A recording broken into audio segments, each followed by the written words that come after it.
If your TCL TV red light is flashing and your screen won't come on at all, then in most cases you have a mainboard failure. But it's possible there's a failure on one of the other boards or a simple software glitch. The first step is to try a flashlight test. So switch your TV on so that the light is flashing. Get a flashlight or switch the torch of your phone on and point it directly at your screen. If you can see faint images, then you almost certainly have a backlight failure. But to be able to diagnose and fix this properly, then check out the linked video that's in the top right of the screen right now. If you don't see any faint images, then we'll cover how to fix that in the rest of this video. For about 30% of people, you can fix your problem by power cycling your TV.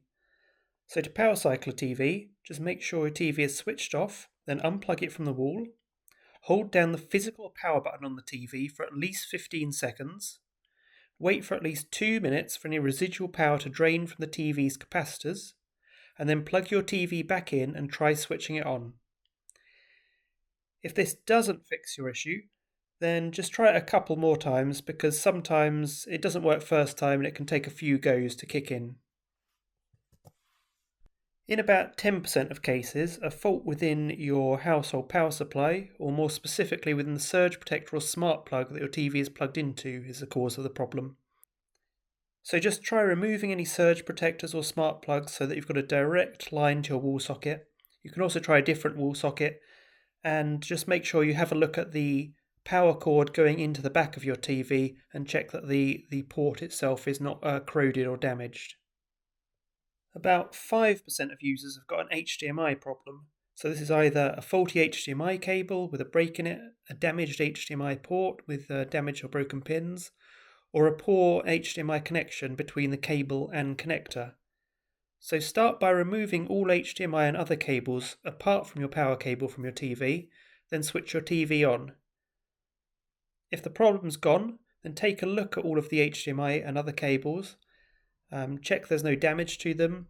Use compressed air if you've got any to clean the contacts between the cable and the connector, and then firmly reinsert the cables and switch your TV on again.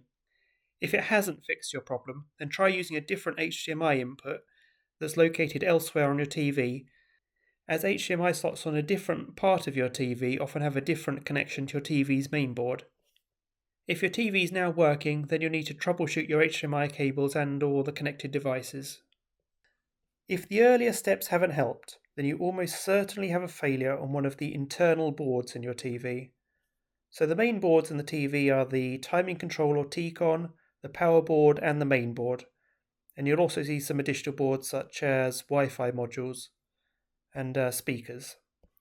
So the T-con board is a small PCB that drives your TV's panel, and it sends a signal to each pixel row of your screen using internal clocks to keep each row in sync.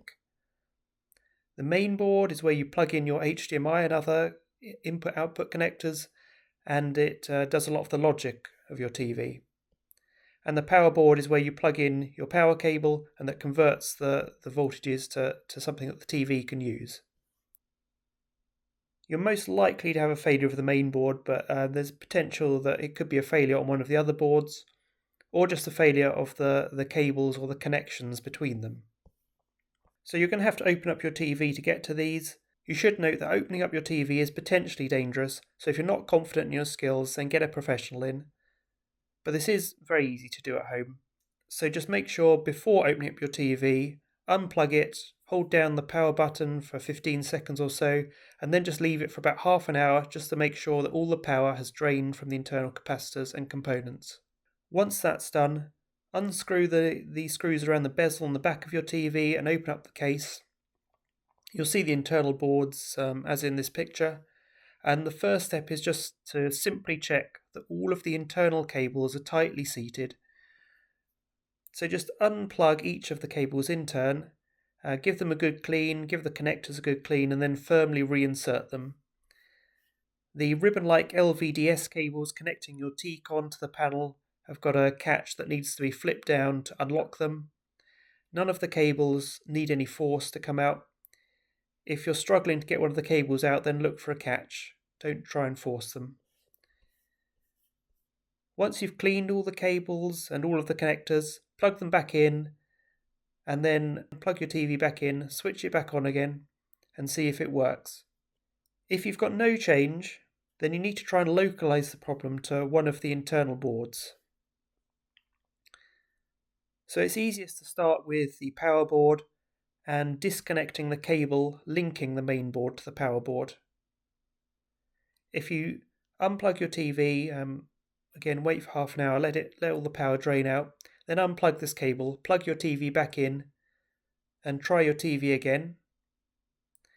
If your TV now works fine, then you know that the issue must be with the main board or with the T-con, and it's almost certainly with the main board.